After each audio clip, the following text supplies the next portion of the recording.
Thank you everyone for coming out to our panel tonight. My name is Hayes Horton. I'm going to be moderating. I want to quickly introduce Platypus for anyone not familiar with the project. The Platypus Affiliated Society organizes reading groups, public fora, research, and journalism focused on problems and tasks inherited from the old 1920s to 30, new 1960s to 70s, and post-political 1980s and 90s left for the possibility of emancipatory politics today. As far as our activities on campus go, we hold a reading group on Tuesdays from 6:30 to 8:30, where we study the history of Marxism. That takes place in Harper 151. We hold coffee breaks on Fridays from 4:30 to 6 for casual discussions of any issues on the left. We hold that at the Pratt Cafe in Reynolds. And we also hold public fora like teach-ins and panels such as this one. If you're interested in getting involved, you can leave your email on our sign-up sheet over there, or you can come approach me or Bishi, who's our chapter head. The title of our panel tonight is The Left in the 2024 Election. The questions that our panelists have been asked to address are as follows. How should the left approach the 2024 election? Would a Harris administration offer new opportunities for the left? Would a Trump administration? And what is to be made of third-party candidates? I'll introduce panelists in the order that they'll be speaking. First, we have Jorge Mujica, who is a Chicago labor organizer. And then we'll have Chris Katron, who is an original founding organizer and teacher in Platypus and a professor at the School of the Art Institute of Chicago. And then we'll have Liger Smith, who is a founding member and executive of the American Communist Party. Each panelist will have 15 minutes to give their opening remarks, followed by 2 to 3 minute responses to each other, and then we'll open up the floor to questions from the audience. The event should run about 2 hours, and for opening remarks, when our speakers hit the 13-minute mark, I'll knock on the table once, and when you hit 15 minutes, I'll knock again. Without further ado, let's start with opening remarks from Jorge. Thank you very much. Jorge Mujica, immigrant, Mexican, one of those awful people Donald Trump talks about. We eat cats and dogs, you know. I've been organizing in the labor sector for all my life, 30 years here in the United States, and I work for a worker center where we organize mostly Latino immigrants, so many of them undocumented. So that helps me bring some perspective to this talk. Because of course you can observe things from a very particular position.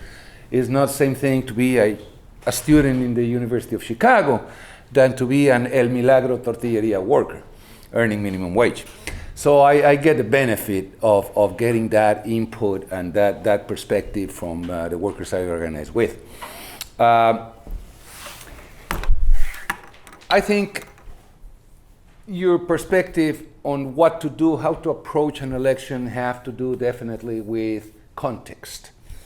In the wording of the presentation, it says, for instance, the alleged threat of Donald Trump. It is not alleged. It's definitely a danger for this country, for everybody, not only for immigrants. Of course, we are, a lot more sensible to his rhetoric and policies. But it's a real threat, absolutely real. So the context here is Kamala Harris or Donald Trump.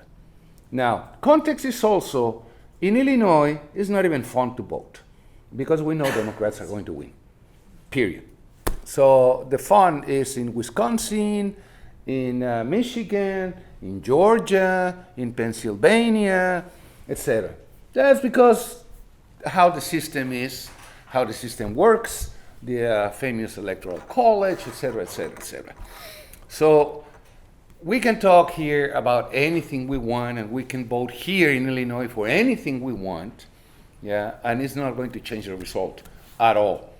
If there's any real influence in the election, if the left wanted to do any really influence the elections, the left should be working in Pennsylvania, Georgia, Michigan, Wisconsin, etc. The 7 or 8 states that are in contest, so to speak, where every vote counts. Here, I might skip the election or not, who cares? I may go vote for the education board, the new education board. Yeah, sure, that's going to be fun. If you want to get into the nitty-gritty details, go check the list of the 235 judges that are up for election and vote for the best of them. You can discuss with your friends whether to vote for one or not, depending on their track, blah, blah, blah, blah. Other than that, it's not even fun to vote here. So we vote, let's say, for Jill Stein, or we vote for De la Cruz, Claudia de la Cruz. What is that going to change? What the influence of that vote is going to be? Nil, pretty much nil. De la Cruz maybe is going to get 80,000 votes nationwide. Because that's the result. Constantly, election after election, they get 80,000, 60,000, 70,000 votes nationwide. I got more votes when I ran against a Democratic Party candidate in the Democratic primaries in District 3, 12 years ago, 14 years ago. I got more votes than that. So we're going to, use our vote that way. Fine, we can go do it. We're going to vote for Jill Stein. About the same thing. 250 votes, 300 votes nationwide. Sure. We can do that. Yeah, is that the real responsibility of the left or not to support independent candidacies? And is it really pushing for some kind of change? Is the Green Party going to get full electoral rights and register as a party if we vote for them in the state of Illinois? Yes or no? Doubtful. Very, very incredibly doubtful. They had, the Green Party here in Illinois had a legal status back, I don't know how many years ago, 15, 20 years ago, and then they lost it because they couldn't even maintain the same level of votes and support. So they lost it. So voting for them 20 years ago or 15 years ago, was it a waste or not? We can debate that forever. We can elect a Green Party candidate for a public library in Berwyn. Yeah, sure, we can do that if we live in Berwyn. If not, then what else is there to do? Now, in the big, big, big picture, the real problem here, I think, with this election is we got an unpopular president because mostly, I think, the Democratic Party doesn't even know how to address its own voters. They are not even capable of debating Donald Trump. I believe he's a clown. He's a media personality. I mean, he grew out of his TV programs. But the Democrats don't even know how to defend their own positions. They wobble. They don't know exactly how to respond, what to do. The discourse belongs to the extreme right Republican Party candidate, time and over and over and over and over. Well, except until Sunday, because this Puerto Rico thing was a real blunder. He's trying to defend himself, saying he doesn't even know the comedian who said Puerto Rico is a garbage island. But other than that, the Democrats have not been capable of really addressing the issues, really making people understand their own voters, the voters of Barack Obama and the voters of Bill Clinton, all those masses of voters they had at some time, and they have been losing them to the Republican Party and to Donald Trump particularly. They don't know how to do it. They are a failure in that sense. But the threat is real. It's either Kamala Harris or Donald Trump. Pick and choose. Now, part of this lack of popularity or losing popularity has been, of course, Israel invading Gaza and massacring thousands and dozens of thousands of people. Should the left condone that? No, of course not. Absolutely not. Yeah, but the hammering of the Democratic Party from the left, with all the reasons, the good reasons, the correct reasons, but the hammering on Biden and then on Kamala, because Kamala is pretty much the same thing as Biden in that sense. Is that going to affect the election? what role that plays in Pennsylvania, Georgia, Michigan, Wisconsin. Is the Democratic Party going to lose to Donald Trump because the left reasonably and correctly questioned the administration on its unwavering support of Israel and the massacre of Palestinians? Is the left going to be responsible for Donald Trump winning? The last question here is, what are the chances, or what the left will have more chances with Kamala Harris or with Donald Trump? Excuse you me, but I don't think we can even pose that question. Yeah, Donald Trump is fascism. It's real fascism. He's not joking. He's not joking. I had a meeting yesterday night, a presentation to 175 workers, and what I presented them with is the list of labor-related principles or ideas in Project 2025. It's scary. It's really, really scary.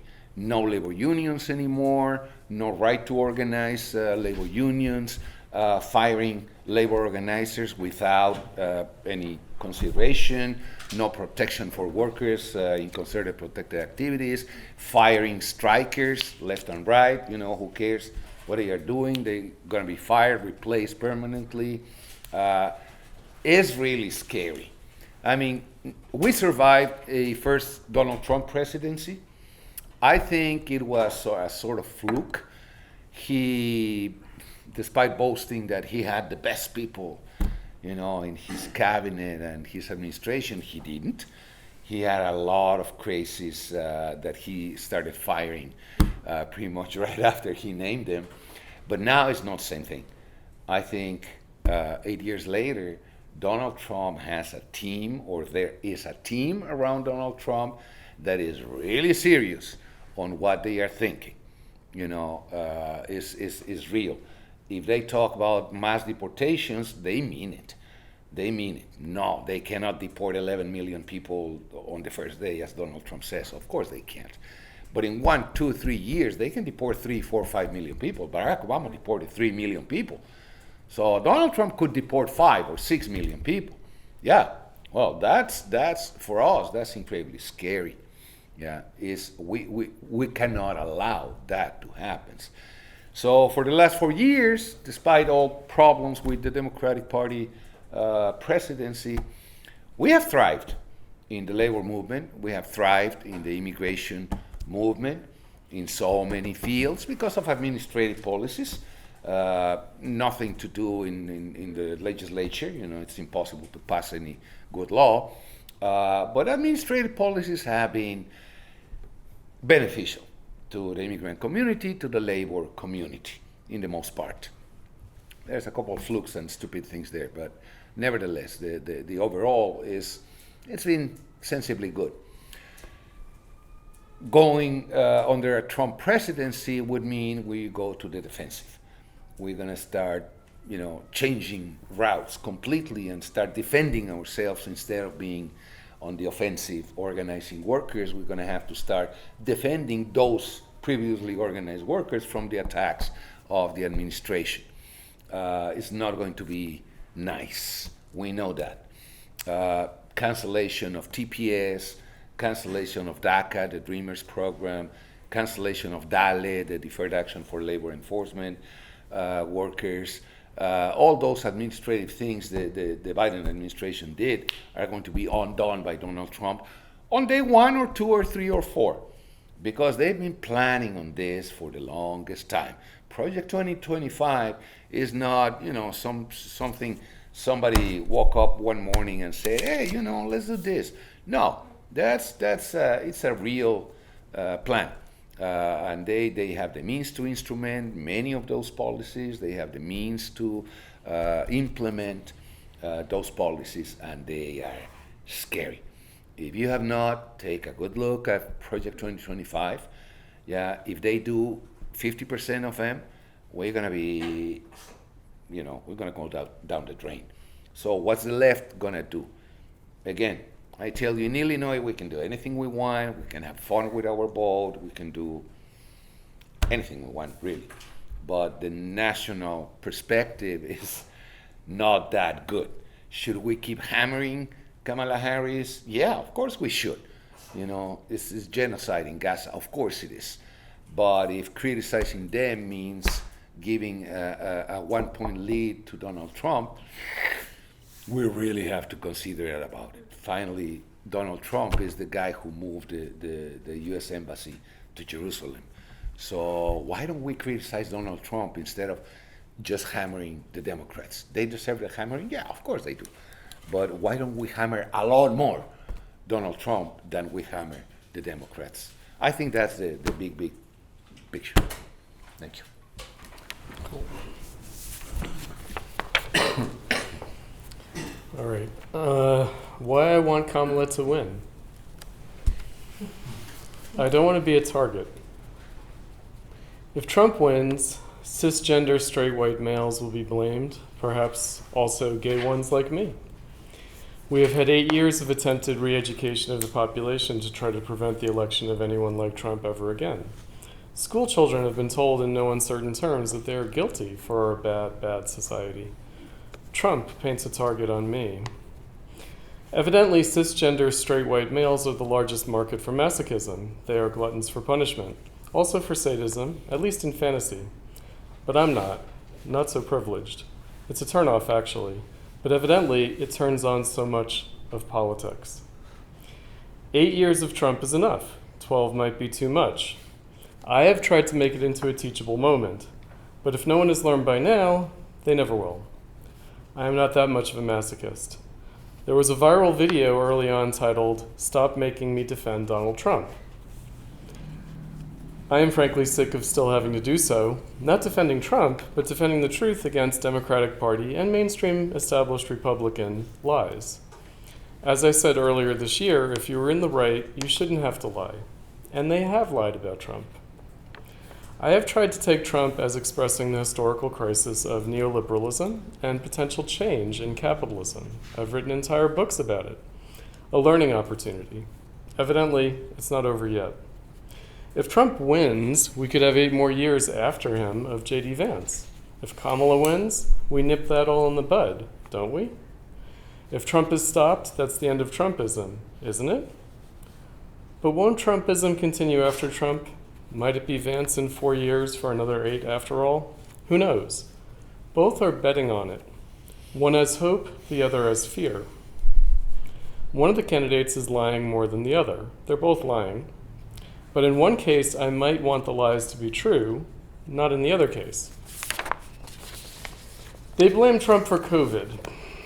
But after Kamala said she would not trust the safety and effectiveness of a vaccine developed under Trump, her administration forced people to take it.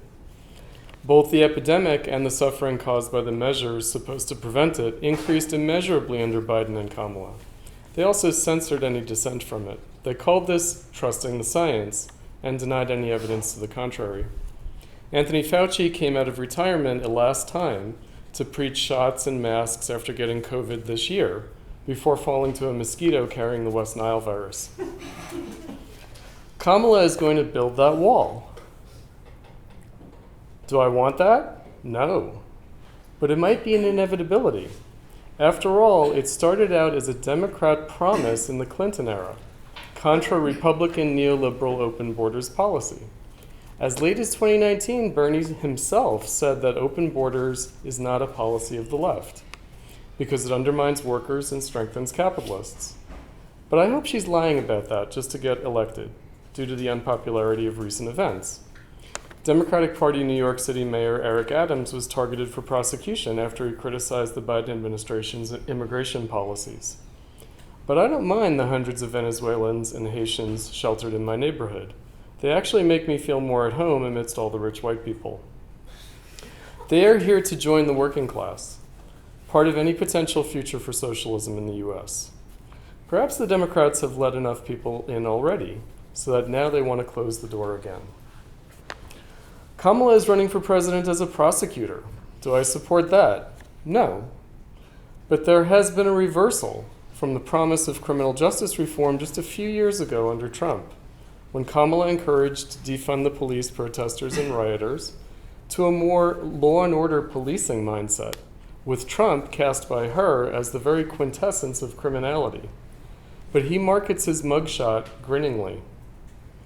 Kamala is going to be strong on foreign policy, militarily backing both Ukraine and Israel, even as the current administration's policies have failed to end both wars, assuming they want to.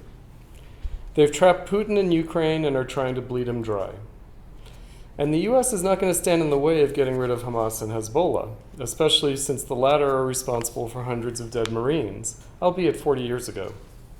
Their families remember. Trump is derided as dangerously unpredictable and unreliable to US allies. But is he? Trump might not change anything, or even represent changing anything, but Kamala promises more of the same. Trump vows to stop the wars, both of them, and prevent future ones. Make America great again means making peace. Is it a lie? Protesters blame Biden and Harris for not controlling Israel. But maybe it's not about who can control them, but who can be controlled. Netanyahu seems pretty good at playing the US and its politicians, and perhaps Trump is no different. But at least his pride can be hurt, and he will not hide behind apparent institutional and geopolitical insurmountabilities, by which the Democrats unblinkingly and shamelessly justify everything they do and fail to do. Is there no alternative? No alternative to genocide? But there are genocides and there are genocides. Not all are created equal. Economically, the Biden administration has been equally an abject failure, erasing wage gains with inflation.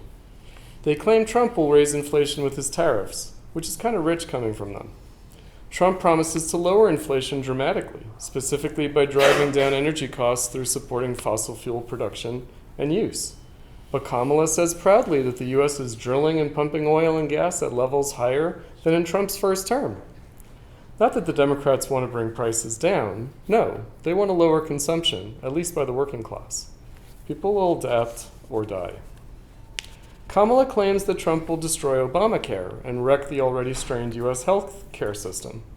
But Trump maintained and expanded it and promises to only improve and not eliminate it. It's a cost-benefit analysis for him, as it is for her. Kamala says Trump is supported by the nefarious Project 2025, while Trump disavows it and says his agenda is different. But Obamacare was based on the same healthcare reform proposal that Project 2025's authors, the Heritage Foundation, had originally drafted. LGBTQ?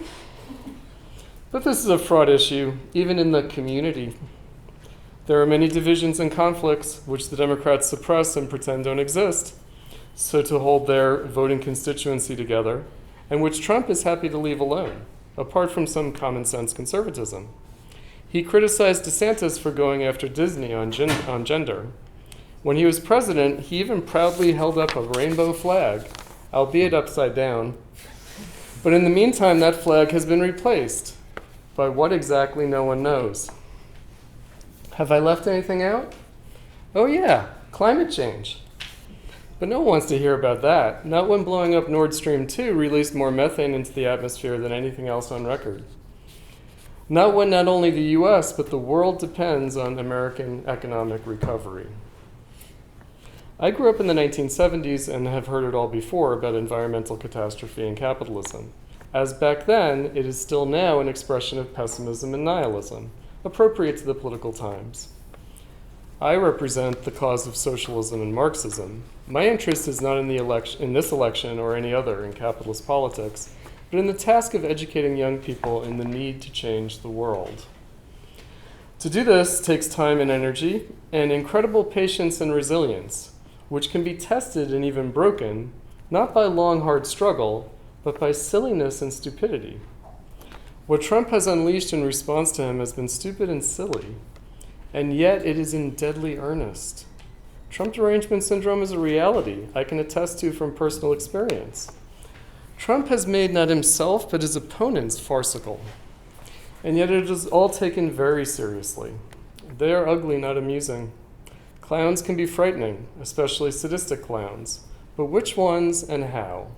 Insane Clown Posse endorsed Kamala. Of course they did. The clowns I face are the Democrats. The Republicans are a more distant threat, however real.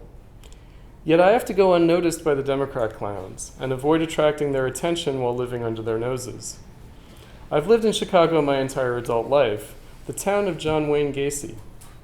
Unfortunately, it makes all too much sense that he lived here. It is home of International Mr. Leather. Makes sense. Suburban Illinois gave us Speaker of the House Dennis Hastert, the disgraced wrestling coach who helped shepherd who helped shepherd the Anti-Gay Defensive Marriage Act through Congress, signed by Bill Clinton. Sad clowns all. Sad in their silliness, silly in their sadness. Kamala and Waltz, Trump and Vance, Ren and Stimpy, Itchy and Scratchy, cats and dogs, eating each other. But I don't want to be a target. I have always said that Trump's critics have misread him, taking him literally but not seriously enough. Actually, they've just lied about him. What they have taken seriously is not Trump, but their own preoccupations, their obsessions, and their feelings. I'm tired of dealing with hurt Democrats. They have made it impossible to think or even to live properly, to feel anything besides anxiety and depression. They have become the most grim, humorless people, holding a grudge and seething with anger and a lust for revenge, all while proclaiming joy at the prospect. And unlike Trump and his supporters, they actually have the power to act on it. I don't want to be a target. I would like to say that I'm bored of it, but really I've gone numb with fear. I am worn out, worn down after more than 8 years. I am not alone. I was never a fan of Naomi Klein's shock doctrine thesis of disaster capitalism, but who can deny that the last gasp of neoliberalism has been just that? And for the last 4 years on the greatest scale yet. We're not supposed to notice. They're doing it while pretending not to. It's the denial that's frightening. Gaslighting. They're scaring us into submission. And it works. The cowed working class keeps its head down and goes quietly to and from work, thankful for their jobs, just trying to survive it all. Will they register their protests anonymously at the ballot box? Not nearly enough. I want Kamala to win so I can get a break from the madness, an end to the intimidation and blackmail, the manipulation and the mind games. What they promised 4 years ago, getting back to normal, going back to the new normal. That is the reason, the only reason anyone will vote for her. Dare I hope for it? But they have lied about everything else, so why should we believe that they're not lying about this too? Will they finally leave us alone? The promise of an end to the drama might be enough to elect Kamala. I want it to be true, but it is a lie. All right. Well, thanks for having me, first of all. I don't have anything planned, but I thought I'd just go off the top of my head and explain basically my thoughts on this election. And, you know, to be clear, I'm speaking mostly for myself here at this panel. These aren't, you know, necessarily official positions of the ACP, the party that I belong to, but I don't think these elections matter. I'm not going to vote. In 2016, I went out and voted for Jill Stein. In 2024, I plan to just not participate at all because I do think there's a rational kernel in the argument that the Democrats are making against the Green Party, which is that, you know, all you do is run in the elections every 4 years and win the same amount of votes. And there's this rhetoric from the Green Party that, oh, we're going to build dual power this time. We're going to organize workplaces. We're going to organize communities. We're going to do the real work that needs to be done outside the electoral system. You know, but it never happens. It really seems like all of their energy and focus is going towards running in the elections every year and you know, holding the carrot with the stick saying, you know, if we get 5% or 10%, we'll get on the debate stage or whatever. It's not going to happen. They're never going to let us win a bourgeois election. And this is a lesson I had to learn firsthand in 2020 working for the Bernie campaign where, you know, I was in Iowa. Iowa's the first state, extremely important because it gives you momentum for the rest of the campaign. And, you know, there were leftists busing in from all around the country to come help us in the city I was at in Iowa. And, you know, I watched firsthand as the Democratic establishment descended on him and crushed his electoral hopes and crushed his popularity because he proposed the most mild social democratic reforms that like European and Scandinavian countries already have. So it's like if they will go that far to destroy Bernie Sanders for trying to give people universal health care, you know, imagine what they would do to a really radical candidate. There's truly no winning through the bourgeois electoral system, but this is where you get, you know, the nihilism and the doomerism that I also reject. Because, we always talk about this strategy of building dual power, organizing people at the point of production, as, the Marxist view would say, organizing people in the workplaces, organizing people in communities. But who's doing this work? Who's actually going and talking to these people? Who has the courage to walk up to some random working class person who probably supports Trump and tell them, yeah, I'm a communist, here's why I'm a communist, and here's why I think it's in your interest to be a communist. And, when I first got to the left, when I first realized that something about our system needed to change and dedicated myself to doing something about it, I didn't see a lot of that. Right? I saw a lot of infighting going on. I saw a lot of organizations that were completely rooted in academia and, would just go to the protest movement, recruit people who already agreed with them, and then get them to pay dues. And that was the model for a lot of these parties. And, for years I said we wouldn't start our own party. We wouldn't turn Midwestern Marx, the institute I helped found, into our own party, because it just seemed like egotistical, I guess, to say that we're going to start the real true party. But then, after 4 years of voicing my critiques of the left, and after Carlos Garrido, my colleague, published, our critiques of the left in a systematic form, being The Purity Fetish and the Crisis of Western Marxism, all of a sudden I noticed that we had a large groundswelling of people behind us and behind this group that we work with called Infrared, that were thinking the same thing, that had the same critiques of the left, and who were willing to go to the working class and meet them where they were at, whether they're MAGA people or whatever else, and really do the hard work that needs to be done, because it is hard work, but it's easy to be doomeristic when nobody's doing that work, or when you're not engaged in that work yourself, and when you throw yourself into it, I think you find that the American working class isn't as reactionary or indoctrinated with McCarthyism as you think they are. Maybe your grandfather who watches Fox News all day, I know mine, I've given up on reaching him, but the younger generation especially doesn't have this weight of McCarthyism, or this giant block in their brain where dialectical materialism and communism should be. So it's a matter of doing the work, I think, and that's why we started the ACP, and it's a young party. I don't mean to come in front of you and say, we have all the answers, the old left had it all wrong, and we've got it all right. We're a young party.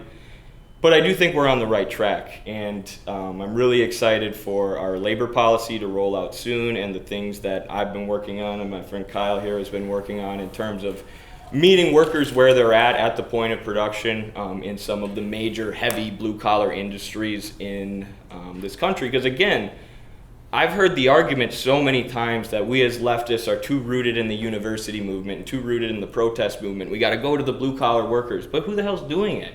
Nobody's actually doing it. So that's, I come from a world of wrestling where you can talk all you want, but if you go out on the mat and you get your ass kicked, nobody wants to hear it, right? Actions speak louder than words, and that's what we're trying to do with the ACP. And yeah, we're, bold and brash and putting ourselves out there, and that's kind of the world of social media and how you have to operate in that world in order to reach people.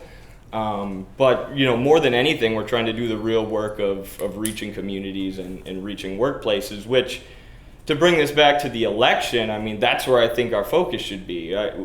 The more time and energy that we put into this bourgeois electoral system that's never going to let us win anyways, that's time and energy we could be spending, organizing people outside of the electoral system, educating people outside of the electoral system. And this is, the failure of the Greens for me, or even, the failure of PSL, is that they're putting, and it's not only that they're putting their time and energy towards that, but they're recruiting people to the party, telling them that the revolution's right around the corner, if we put all our energy into, running Karina and Claudia in 2024. With CPUSA, it's even worse. You go support Joe Biden and Kamala Harris, and the revolution's right around the corner, and it operates like a house of mirrors. So you get people interested in Marxism, and they're like, all right, I'm going to throw myself into it, and then after 4 years in CPUSA or PSL, like, okay, I want nothing to do with that anymore. They're burnt out. And I think this stems from them not following a real Marxist or Marxist-Leninist or working class-based organizing strategy. CPUSA in many ways has become an organ of the Democratic Party, just complete cucks to the Democrats with no backbone whatsoever. And then, PSL has their own problems, and they've adopted a lot of that Democratic Party liberalism. And it's like, anybody who doesn't fall in line with all the social issues or their positions on the culture war issues, they're writing off or even working behind the scenes to block them from going to other countries or visiting with other people, or, they're working to block organizing behind the scenes because people don't share the same social views as them, the same culture war views as them. And this bullshit has got to end.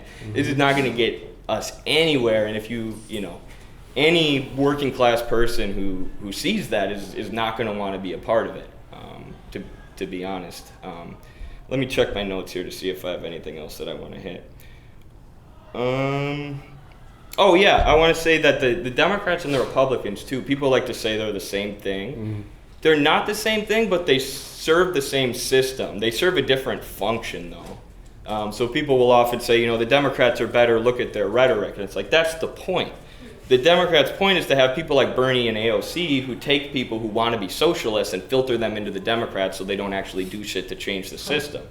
That is, look at the two biggest, sort of organic uprisings in the last 20 years in America. I would say the Occupy Wall Street protests and then the George Floyd uprisings, right? They started out as very radical, very anti-Wall Street and anti, the U.S. police state. But then the Democrats came in and they co-opted everything. And, Professor Danny Shaw, who works with us at Midwestern Marx, he said, at Occupy Wall Street, he was trying to do anti-Libya war protests, mm-hmm. and people were spitting on him. Oh, yeah. Because it had been fully co-opted by the Democrats, by the liberals. They swept in and reoriented all this radical energy back towards the system. And that's their role, and that's what they are there to do. And I think we're helping them do that when we, say they are the lesser of two evils. No, their job is to pretend they're the lesser of two evils so they can support the same exact system and the same exact people that the Republicans are. So, but that being said, I also, if you want to go vote for Jill Stein, if you want to go vote for Kamala, or if you want to go vote for Trump, I really don't care. I'm going to try and organize you into a union or the American Communist Party anyways. So I don't think the election is necessarily something that should lead to, massive splits, especially if you have working class people. I really don't care who they're voting for. I'm going to try and reach them anyways and explain to them how the system itself is messed up anyways. But yeah, I think that's all I got. Yeah, that's all. Thank you. Thank you. Now we're going to do 2 to 4 minute responses, starting with Jorge. A couple points. Indeed, don't lie. That's been a call forever. If you believe what you believe it. That's fine. But you don't lie about it. Don't try changing history and telling me that something happened that it didn't. Yeah. The problem is that that's a logical argument. And Trump and his followers are not about reason, are not about logic. They're about passion and beliefs and faith. There's Trump believers that he's only second after God. Well, go argue with them on logical basis. You can't do that anymore. You can't do that. It's coming from ignorance and it's coming from unquestionable truths. You can't argue that logically. But yeah, we keep insisting, don't lie. But we are not able either. As the left, as I was pointing out about the Democrats, they are not able to conquer the discourse. As the left, we are not even able to respond to that because we keep trying to respond logically and to convince people logically, and that's not the battlefield. We have lost it in that sense. Why are we 20 people here, not 200, not 600? What happened? Because we keep using also the same discourse that it convinces 20 people at a time. But we can't convince 200. We can't convince 3,000. That's a big problem. So who goes to the blue collar? I do. That's exactly what I do. I'm not trying to build a party. I'm not trying to, no. I'm trying to organize workers and somehow teach them and support them in enforcing their own rights. I don't have their problem. I'm incredibly privileged. Yeah, I'm an immigrant, but I became naturalized. I'm white. I'm a man. So at least 4 points of privilege. Yeah, at least. But I don't have their problems. They have their problems. I teach them and I support them in how to try to overcome and fight against, and et cetera, et cetera, et cetera. Company by company? Well, yeah, company by company. I wish it was million by million. Yeah, but this kind of work is what allowed us, now that you were mentioning the two uprisings, that's what allowed us on May Day 2006 to have what is called pretty much a general strike, because we paralyzed Chicago that day. And it wasn't with rhetoric, it was just addressing those common problems of common people, common workers, not with intention of creating a party, a third party, a fourth party, an independent. No, it was just addressing the immediate needs. They moved for that. And of course, the Democratic Party ended up coupling anybody. Of course, that we know. But that's pretty much, addressing two concerns that were raised here, right? Cool. All right, so I want to bring up something that I raised in my opening remarks. The other movement that took place in the last 20 years, which was the anti-war movement.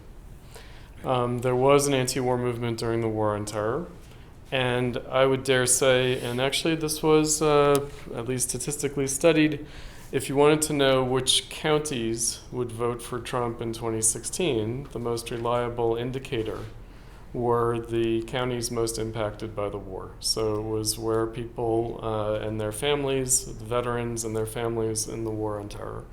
So an incredibly unpopular war. And that is one rational reason that people might have voted for Trump. Of course. Okay?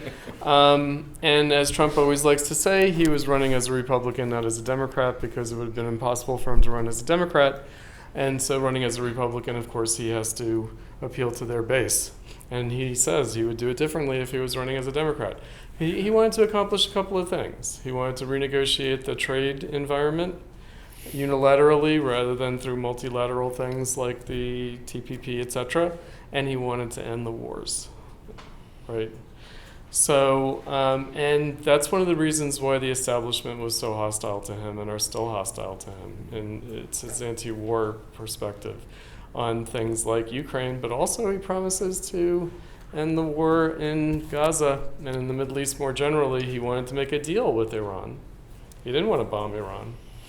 A recent interview, he said it was useful to have John Bolton around because you could scare people with him, because this guy wants to bomb every country in the world, right? So you bring him with you to the negotiation and you get some results, right? This is something that the Democrats, and also, sad to say, the left has tended to lie about. They've lied about this issue. This is an important issue. A whole generation went through 20 years of war, and they and their families were affected by it, and that's the working class. And that's a big cultural divide. The people who went through the war and the people who didn't. That's real, right? And so that it's a base of right-wing populism is tragic. But what alternative is there? Because the Democrats don't really offer an alternative, right? Obama came in, he promised the end of the war. He promised it. Samantha Power, his national security advisor, said, "We soon learned the wisdom of continuity in U.S. foreign policy." And she said, the problem with Trump is that he's incapable of learning that wisdom. Well, thank God, right? All right, so in terms of like, I'm glad that, Jorge, that you mentioned the 2006 demonstration, which was national, not just Chicago. Right? Oh, yeah. Yeah, it was national. And, I remember it brought tears to my eyes. That was like big. And that was in the context of the anti-war movement. And it showed another potential path for change. And, that was the time when they promised comprehensive immigration reform, et cetera, which I have to say, as as a socialist and as a Marxist, and as someone interested in the working class, I'm not too sanguine about immigration reform, comprehensive immigration reform, what they promise, because what it will produce is not a two-tiered system like there is now, but a three-tier system, which is much harder to organize across than a two-tier system, in fact. And so Trump promised to deliver on what both parties had promised, but had no interest in resolving, but only exploiting as an issue. Mm-hmm. Right? So even his immigration thing, the most infamous of his things, like the racism, the crazy rhetoric. But what did he promise? He promised to do the deal. Mm-hmm. Right? And you can see Kamala doing the same thing now with the Build the Wall. She wants to do the deal. She wants to give with one hand, take with the other. That's why Obama was deporter-in-chief. It was a pressure tactic. It was to get people on board with supporting this immigration reform. But who are the chips that they play with, the lives that they play with in these negotiations? The working class, the immigrants, the vulnerable. Both parties do it. So don't just blame Trump. Yeah, interesting stuff. I agree with a lot of the points that Chris made. I see and interact with a ton of MAGA people in my community, and I would say their support for Trump is more rational than maybe we would think. A lot of it stems from the fact that he promised to bring manufacturing jobs back. He promised to cut down on illegal immigration, and he promised to end the wars. And he attacked Jeb Bush on the debate stage for the war, which was amazing. I still go back and watch those, and I'm like, this is why people voted for Trump. I get it. But the logic ends when you try to criticize Trump. I've got one person I'm working on right now talking to about communism who thinks Trump's cryptocurrency is going to replace the US dollar. Oh boy. And then get us back on the gold standard. And I was trying to explain to him what a crypto rug pull is, like a crypto scam, and he's like, Trump wouldn't do that. Oh man, so part of me almost wishes for people like that Trump would win, so then I can say, he didn't do any of the stuff you thought he was gonna do. But also I think there's something to be said about you reach people with passion, right? Like when this guy gets really excited, this MAGA guy that I work with, who happens to be one of the best wrestlers in American history, when he gets real excited is when we start talking about revolution, right? He starts talking about these politicians, they don't need to be voted out, they need to be in jail. And I'm like, yeah, we need the spirit of 1776 again. He's like, yeah. And we, need to reach people like that. You need to be passionate. You need to be confident in what you're saying. My dad always told me, if you say anything with confidence, people will believe it, no matter how stupid it is, right? And that's something Trump understands. And I'm not saying we need to use that to push stupid stuff, but if you have, something substantive to say it with passion. What else did Martin Luther King and American heroes do? They knew what they believed in was true, and they said it passionately. So there's things to learn from Trump. I remember during the Bernie campaign, people would always say, we want a Bernie Sanders policies with Trump's balls. They wanted Bernie to go up on the Democratic debate stage and rip into the Democrats. That's what people want to hear.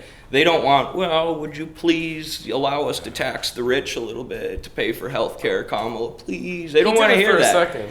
What? He did do it for a second, Bernie. He did. He started out more aggressive. Yes, right. And if you look into Bernie's history too, he used to be so based. He was in Vermont. He was in this place that was a red state for years. And he said, I'm going to run as an independent, and I'm just going to go to the unions and the working class people, and I'm going to ask what they want, and then I'm going to get it done. Well, you want the potholes fixed on this road? That's what we're going to do. You want a new public park here? That's what we're going to do. I don't care about this partisan divide. And he was able to flip a red state into a state that was voting for an independent socialist year after year after year. And of course, the Republicans were dumping tons and tons of money into Vermont to try and get rid of him. They couldn't, because he actually gave the working class in that region what they want. Now, when he got into the national politics, the Senate, that's when things started to change. The Democrats got their hooks in them, and again, we see the role that the Democrats play. And now Bernie's just part of that strategy, right? He's like, hey, socialists who still support me for some reason, make sure you vote Democrat. Like he's just, the left flank of the Democratic Party in order to help them co-opt real radical energy. But we really need a place where people can put that radical energy, which is what we're trying to build with the ACP. But yeah. Great, thank you. Let's open up to questions. Start with Glenn. Jorge and Chris, I was wondering what you both think when your name's Kyle, right? Eddie. Eddie, That's I'm Guy. sorry. Right behind That's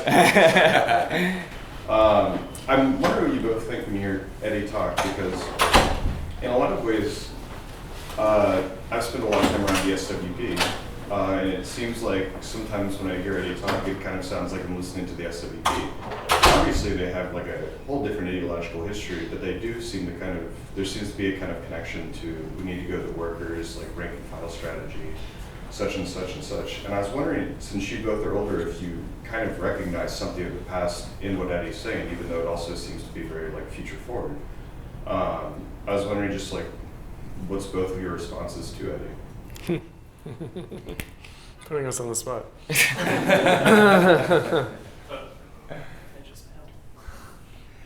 I think I gave my response from the very beginning. I don't think, as you have said, we are never going to win an election in a bourgeois electoral system. So why are we building a party? Not to win an election. Right. Why are we trying to create a party? What is that party going to do? Because political parties, by definition, are instruments to win elections and to govern. That's by definition. So why a party if we are never going to win that election? So, and we have seen it. I mean, we have been, running in the left for 80 years, 100 years, and since Upton Sinclair ran for governor in California and got a third of the vote, nobody's been more successful. Yeah, that was the most successful socialist. Not even, what's his name? It's the Debs. Gene Debs. It was Upton Sinclair. But he didn't really have a party. He was an independent candidate. So why a party? Because we love organizations and we like talking to each other and etc. I'm Mexican. I belong to a Mexican political party that acts here in the United States. And we have more members and followers than any leftist U.S. party. We have a lot more followers. We have 45,000 members in the United States. No U.S. left political party has more members than us. And we are a Mexican political party. Any of these days, we are going to start winning seats in city council in Chicago. Morena, a Mexican political party is going to start doing that. But we recognize that. It's a party. And the party's mission is to win elections. And if we cannot win them, why do we organize a party?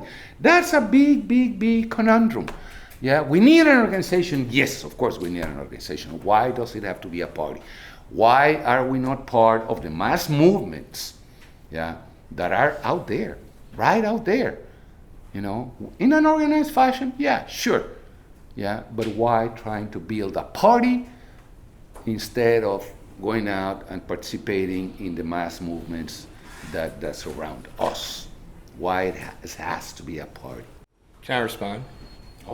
Yeah, I mean, my first question would be, how many elections did the Bolsheviks win, or any successful revolutionary socialist party in history? I mean, the goal of a party is not necessarily to win elections. It's to meet those mass movements like Occupy Wall Street, like the George Floyd uprising, so we can give those movements systematicity, as my friend Carlos says, and coherence. So rather than the Democratic Party in an organized fashion meeting these people in order to push them towards neoliberalism, you have a Marxist or Communist Party that meets them and explains, this is how the system works, right? The system has an inherent contradiction between the wage laborers and the capitalists, where their material interest is always to drive your wages and benefits down. And then get those people organized into a party that then can do political action. If there's If we just go and try to build these mass movements, the Democrats are going to co-opt them again and again and again. And this is the critique that Lenin makes of trade union opportunism: is trade unions are great, but they're there to fight for the bread and butter issues for workers in that specific workplace, right? Which is great, but if you don't offer people a bridge to a larger political project, what are we offering them? Right? The system's going to stay the same. Your conditions are going to continue to deteriorate because they are deteriorating, right? We are one of the first generations to have worse conditions than our parents, and this cannot continue forever, right? And people might laugh when I mention revolution, but which empire has lasted forever, right? There's a revolutionary history here in the United States. We had the American Revolution, we had the Civil War, we had the Civil Rights Revolution, which I would consider a revolutionary change because it ended apartheid in this country. Right, these were not that long ago, right? If you're looking long term in the span of history, so something's got to give, right? But how do we influence that positively without a party? Because I guarantee you, the Groypers have a party. Nick Fuentes and them—they're very organized, more organized than you think, right? So what organization do we do besides a party, right? You need a party in order to go meet the workers where they're at when you get those spontaneous uprisings. And you need a party that can be, as Lenin said, the fighting force for the working class, a fighting organization for the working class. That's what a communist party is. It's not to win elections unless you can, right? And sometimes, like in Venezuela, if you have a massive uprising of the people, then you can pressure the ruling class to the point where they allow you to win an election, right? But the Bolivarian Revolution was not just Hugo Chavez entering the election and winning. It was a massive uprising that got them to that point. They tried to overthrow the government in '92, and it failed. And then it wasn't until '98, as the movement continued, that Chavez came back and was put in power. But there's no organization that we can operate collectively and in an organized fashion in these political spaces besides a party. So there needs to be a party. Can I follow up on that? Yeah, keep it short so that Chris I can will respond. keep it short. Thanks. But that's more or less the point I was trying to make when I say I'm Mexican. Because what happened in Mexico was a movement that derived in a party. Derived in a party because they saw they could win the election, the presidential election. So they moved from a movement to a party. But the movement was taking over the whole freaking country. And no, the bourgeoisie didn't allow them to win. They won straight out, and they won massively 6 years ago. And they won, or we won, massively this time around, 5 months ago, massively. But the party was the last part of the movement. It was the movement that led, to this change in Mexico. We can debate Mexico some other time. There's a whole lot to debate. But it was a movement. It was hundreds of thousands of people moving without a party, to the point where today we have problems within the party, within Morena, trying to make people understand what the heck a party is, because they are movement people, and they keep conceiving themselves as movement, and they say, why do we need a party? We are a movement. Well, yeah, you're a movement, but hold on. You still some kind of need and structure and go to the elections and win the elections, etc. But not, what Karl Marx said and what Lenin said in 1917. This is 2024. This is 2024. And we have to learn from what has happened in these 100 years. There have been a lot of successful Leninist revolutions since Lenin, and not a lot of successful anarchist revolutions where we say, oh, just trust the movement, they'll take power. Those who have taken power have been those who formed a party and connected that party to the movements, which is kind of what you're saying. Just tell me which communist party has ever led a revolution. The Communist Party of China. They're still in power. Yeah. One in 100. The Communist Party of Vietnam. 220. The Communist Party of Laos. No, it was not in Vietnam, and not in Cuba, and not in Bolivia, and not in Argentina, and big debates here. Not in Chile. I don't even get the point. But yeah, those were revolutions. Those were revolutions. And I was a member of the Mexican Communist Party, I have to say that. I mean, in general terms, I would just say I would agree that you have to have a movement in order to motivate forming a party. meaning a movement is not ready to aim for power or take power from the get-go. So the question is the coherence of the movement. Well, maybe it's not terribly coherent at first, right? So a lot of problems with the left stem from the fact that it's sort of ideologically premature, meaning it starts with ideology and, is unwilling to kind of challenge its own like preconceptions, dogma. I'm just remembering something Marx wrote in 1843. He said, we're not coming with a new dogma. We're going to explain the confusion of the existing dogma of the would-be reformers, right? Critique of ideology. Well, the left has been around long enough that the left is now an ideology, and it's an obstacle as an ideology. So I would say we have to be a lot more open-minded with respect to the movement, if you will. And with respect to the movements that already exist, it's to be tricky. I mean, this is very I'm not sure that there is an existing movement or movements that would lead in the direction of socialism or overcoming capitalism, not from the get-go. So I know you do work at a worker center. I like the way that you formulated it, which is that you help workers defend their rights, right? Because a lot of what exists now in capitalism actually depends on people not asserting the rights that they already have, right? So there's a lot of I would call it pseudo-revolutionism, which is to say that you think that there's an obstacle there that isn't really there, or you mistake what it is. The laws are not necessarily an immediate obstacle. There are ways of working around them. Certainly the capitalists do all the time. And organizing the working class requires that. Requires the working in the gray zone of the quasi-legal, or where it's a question of whether they're going to enforce the law, enforce the policy or not. It's about pushing the envelope. And a lot of the labor movement that exists, it's organized labor, so among immigrants it's a little bit different. But organized labor is pretty much captured by the state. And so supposedly, Jorge did bring this up, and I just want to push back on this a little bit. It can't depend on the NLRB composition. Do you know? It's at my school where I teach, they're getting ready to go on strike. Yes. And the reason they're getting ready to go on strike, they're afraid that Trump's going to get elected. And that the NLRB is going to say, you're not allowed to strike. And it's are you organized enough to be able to go on strike even if they say no? Right. And they're not, right? So the organized labor that exists is not fit for the task. Yeah. It's not up for it, really. I think the conditions are more ripe in this country than people make them out to be.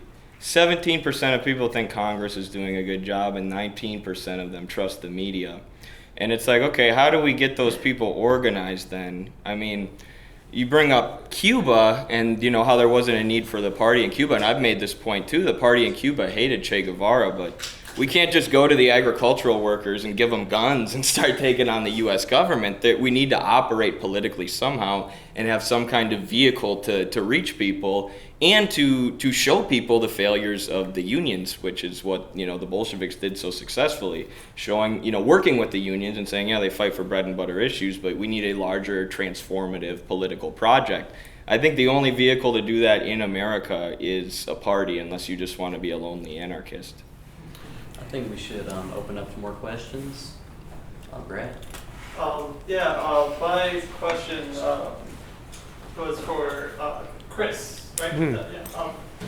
Because you mentioned a moment ago about coherence of ideology, and I had some trouble kind of piecing together a line through in your opening statement of the general reality of the world and how it operates. And maybe this is a function of consuming too much neoliberal media that even as leftists we can come to just accept a lot of things at face value. But just for a specific, to narrow down on a specific example, one of the things you mentioned was that inflation post-COVID was due to Biden administration policies.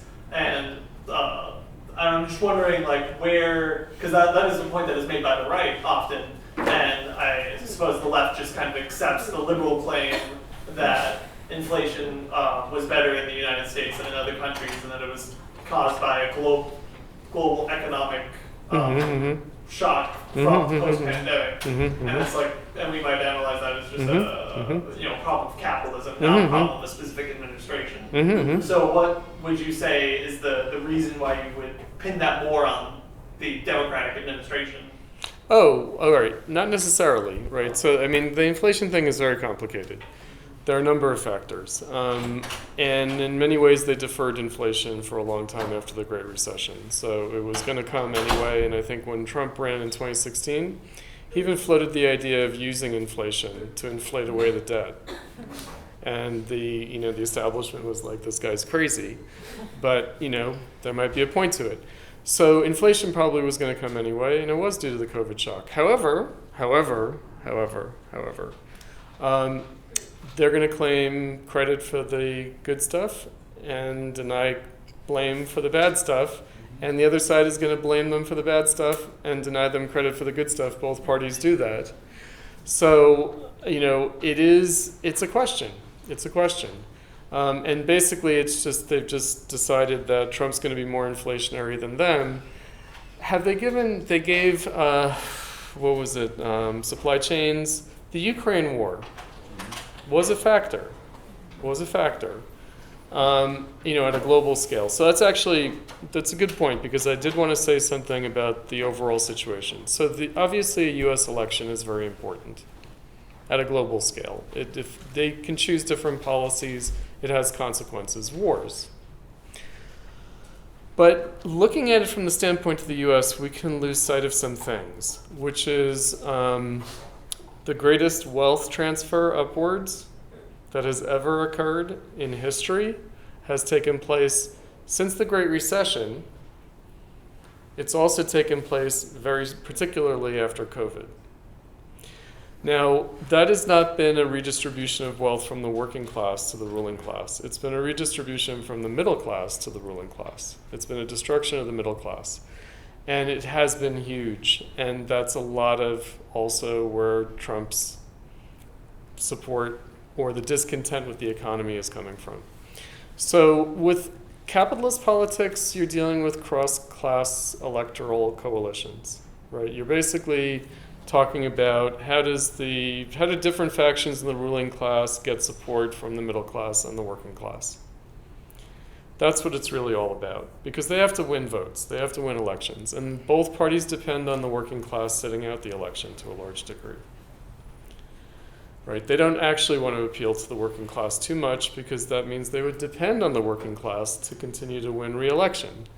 So it's, again, when they blame each other for economic conditions, who are they appealing to with that? Right? What kind of discontents? What kind of damage?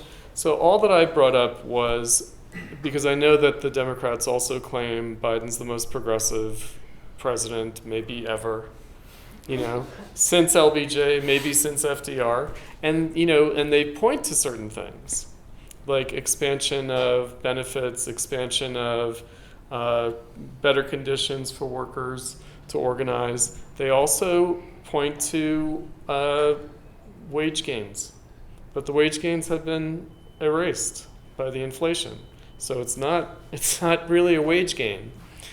So, that's what I was sort of focusing on. So a lot of my presentation to begin with, I'll just say, of course, was rhetorical.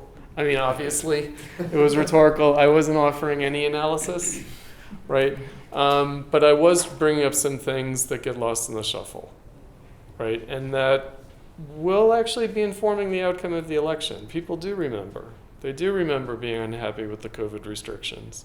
They do actually remember, like, economic conditions, like pocketbook prices, like this kind of thing. And so what I have is my own family. So I'm from a working class background, unusual in the leftist world, but nonetheless. And my family are the people who are going to swing the election one way or the other, right? They are the people who voted for Obama twice, voted for Trump twice, might vote for Kamala, might vote for Trump, right? My mother, suburban white woman voter, right? Turned off by the dogs and cats comment. Says J.D. Vance, she read Hillbilly Elegy. She said, he grew up poor, he should know better. Poor people don't eat cats and dogs. What is this bullshit? Right? It might cause her to not vote for Trump. Doesn't really matter, they're in New York. But anyway, right? But these are the people, right? And, you know, it's superficial, it's rotten, it's vibes, it's whatever, but it's going to decide the election. Go ahead. Hi, thanks so much. I was curious about the Democrats' effort in the last 4 years to bring manufacturing back. And one thing I've been struck by was like industrial policy under Biden. Like voters didn't really get it, it seems. Like people didn't really feel like it was affecting them directly, at least from what I could tell. And I live in Ohio where they're building this like big chips factory. It's regional, yeah. Yeah, and they're sort of selling it as a jobs program, but the more I look at Intel, it's like very few jobs, and they're trying to automate as much as possible at Intel. So, and a lot of the industrial policy seems to be driven by like China threat, China, Right. but China competition over chips seems sort of like, are we trying to start a war with China? Like, what's the Democrats' stance on China? How do we get away from like an industrial policy that seems vaguely martial and bring it to one that's on actually building good jobs and like really make the Democrats say the national interest isn't about starting a war with China, but like really bringing back jobs. Like Biden says his foreign policy is foreign policy for the middle class. I'm like, I don't know. It doesn't seem that way to me. I was just wondering how you're thinking about industrial policy. Who wants to go first? I'll just say one thing about manufacturing jobs is that they do have a multiplier effect that's different from other kinds of jobs. And so they do have a greater economic impact proportionally.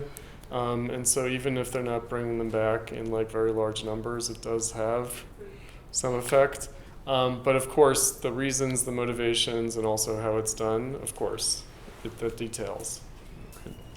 Yeah, but somehow I think the United States lost by its own doing. There weren't jobs since the Free Trade Agreement in 1994.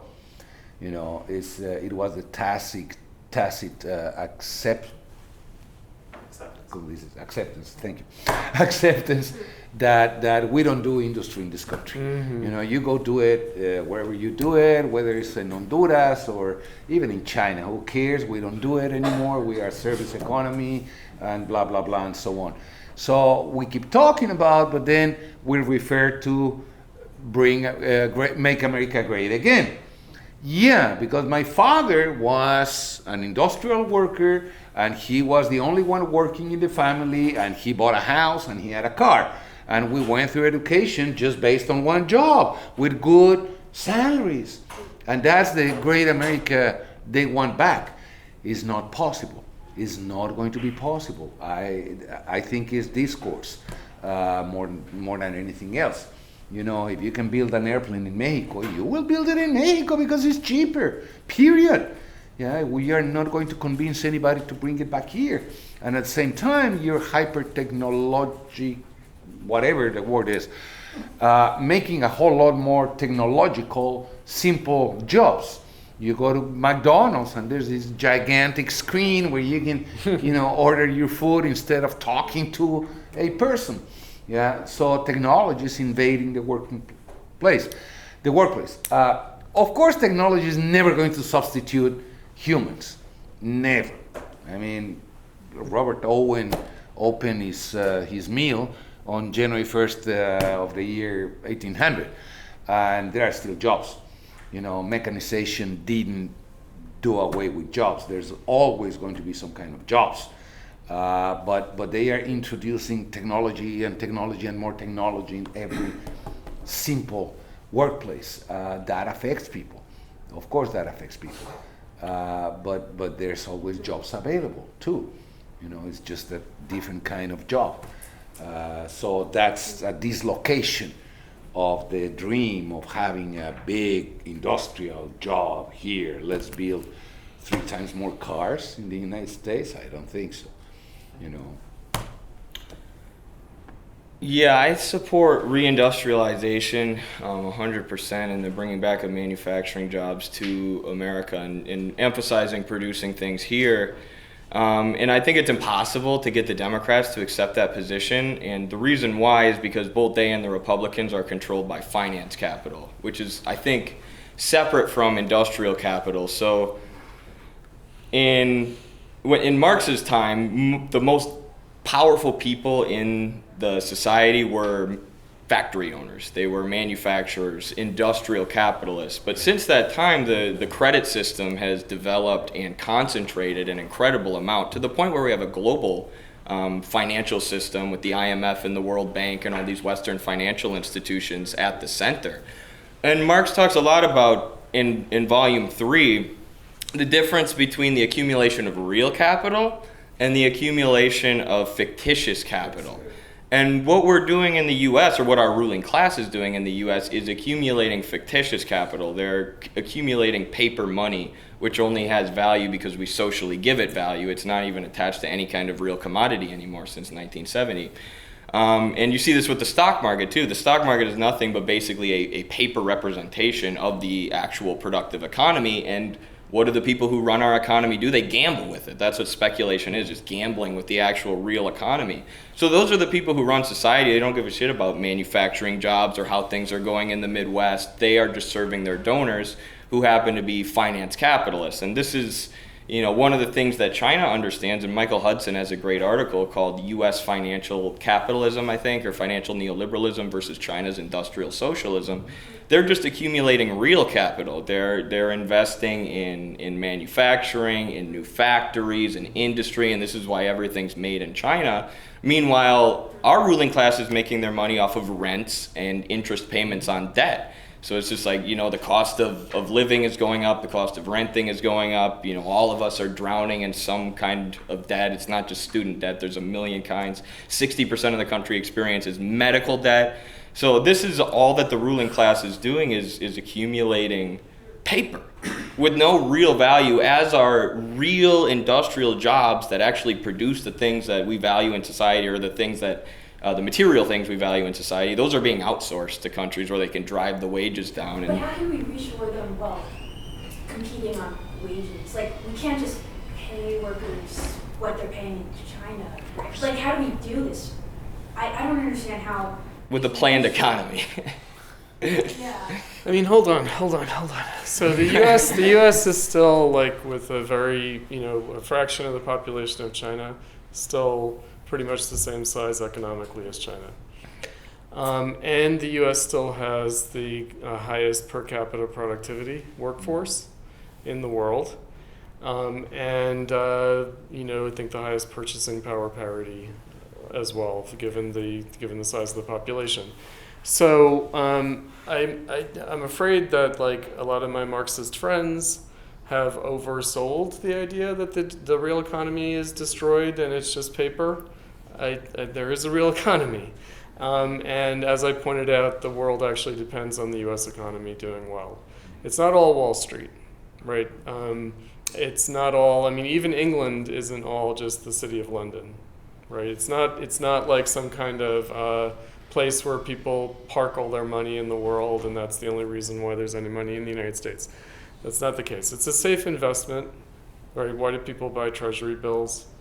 Because it's considered a safe investment. Why do people buy real estate in the United States? It's considered a safe investment. So there is a real economy now, and there's also a lot of production. So I think that the statistic is something like between 1970 and now, we produce 10 times as many cars, but with 1/10 the workforce, something like that. Yeah. So it's something crazy like that. But anyway, they still do. Now, there has been a restructuring of the economy. We live in the Midwest, there is a Rust Belt, right? But there was also a lot of movement of industry to different parts of the United States. There was a movement to the South. Back in the day, there was a movement of industry from the Northeast to the West, California. So these things do change over time. And I think that one of the things that we have to be careful about with the doomerism is just assuming, the U.S. is in decline, it's just in decline. You could say it's been in relative decline for a very long time. Certainly people started saying that in the 60s. Relative decline because of the rise of Germany and Japan. And now relative decline because of the rise of China. But it doesn't quite work out just that way. It's not exactly a zero-sum game. And China itself is plateauing. China itself is also now outsourcing, offshoring manufacturing. That is happening as well. So I don't think that our future in terms of the struggle for socialism hinges on this. I actually don't. On what? On manufacturing. Yeah. How so? Well, okay, there are two things that I'd say about this. One is that after the Great Recession and also in an accelerated way after COVID, there was going to be a reconfiguration of the global economy. There was going to be some re-onshoring that was going to take place. And a lot of that has to do with the fact that, something that I forgot to mention, so the redistribution of income upwards has not only been on a national scale, but on an international scale. So a lot of what you're seeing in terms of the wave of immigration, both to Europe and the United States, it's the destruction of the middle class in the third world. So you're just leaving in the third world extremely rich kleptocratic people and very poor people. And the middle class is coming here and going to Europe. Or consolidating in certain parts of the third world. So I think that that's also part of the story. In other words, when I look at the immigrants that have been brought in the last 4 years, they're not here just to get a welfare check. They're not. They're here to join the economy. There's going to be an economy. And actually, one of the calculations that they made was that this is going to be a vehicle for growth economically. Now, of course, what they mean by growth is exploitation. I know. But nonetheless, right, the exploitation is dependent on the growth. Right, the growth is dependent on the exploitation for sure, but right, the exploitation is also dependent on the growth. So they're trying. Now, will it work? I mean, we have actually moved. I will say Trumpism without Trump. Biden represents a lot of Trumpism without Trump. Kamala will represent a lot of Trumpism without Trump. On this kind of thing.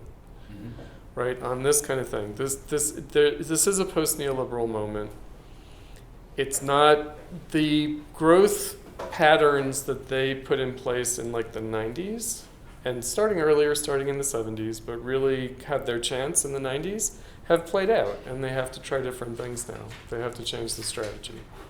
And there are going to be new industries too. So it's not about, do you maintain the same industries? Do you offshore those industries? There are going to be new industries too.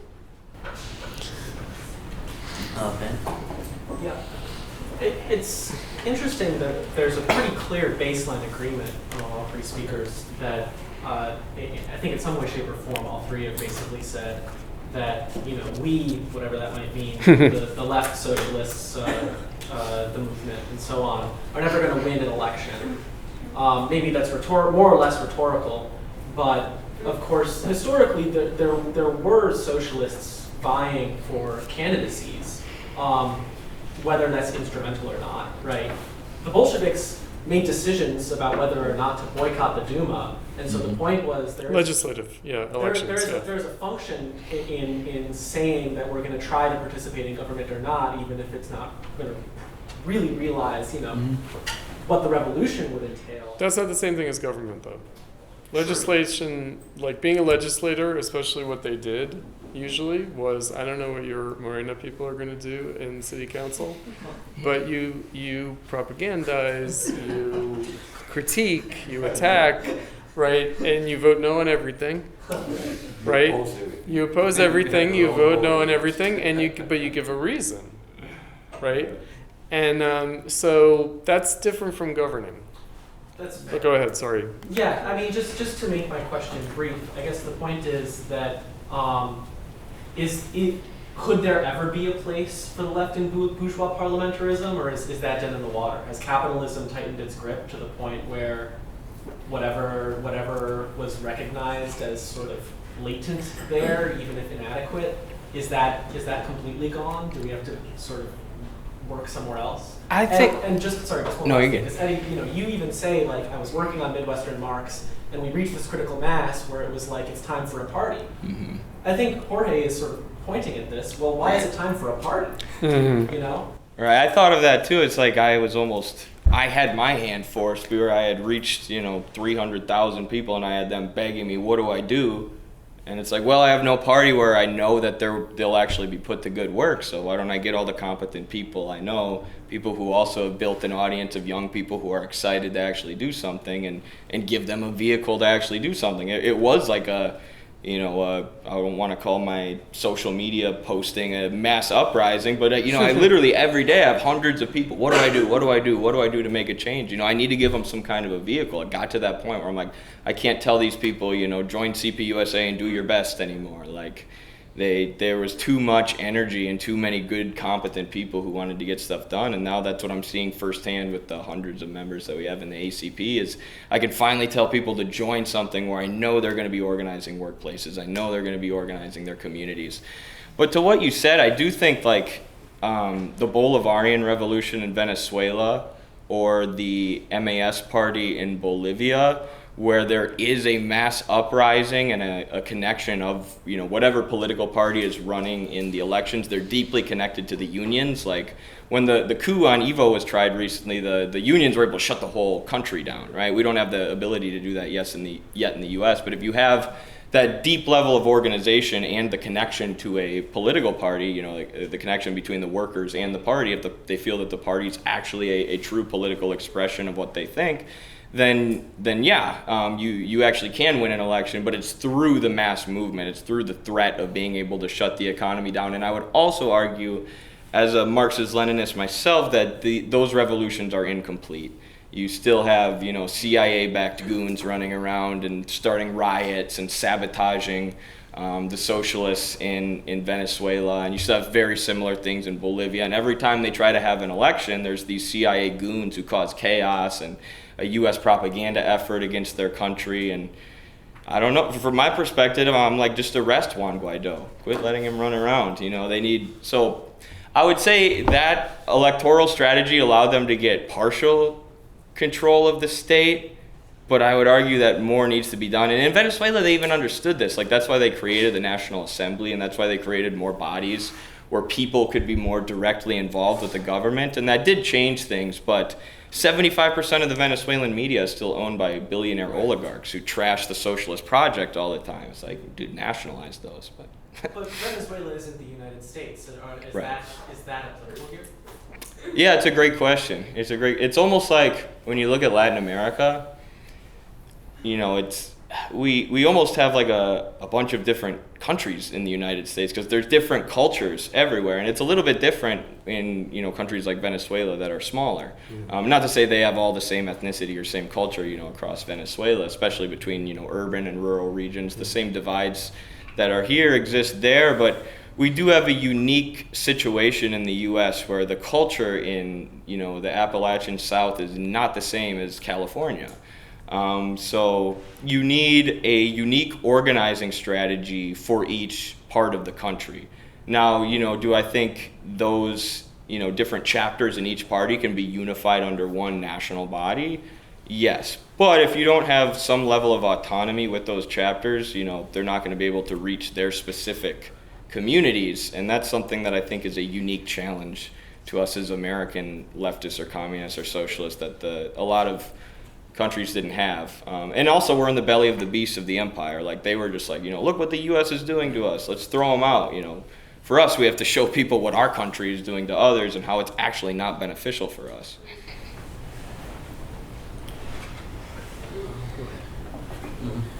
Hi, I have a couple of questions, really. I have known about the infrared project for a couple of years now. I know you said that you were kind of speaking on behalf of yourself. and not necessarily the American Communist Party, but I was kind of wondering, like, to what extent is the ACP kind of actively pursuing like a right wing, maybe even far right path?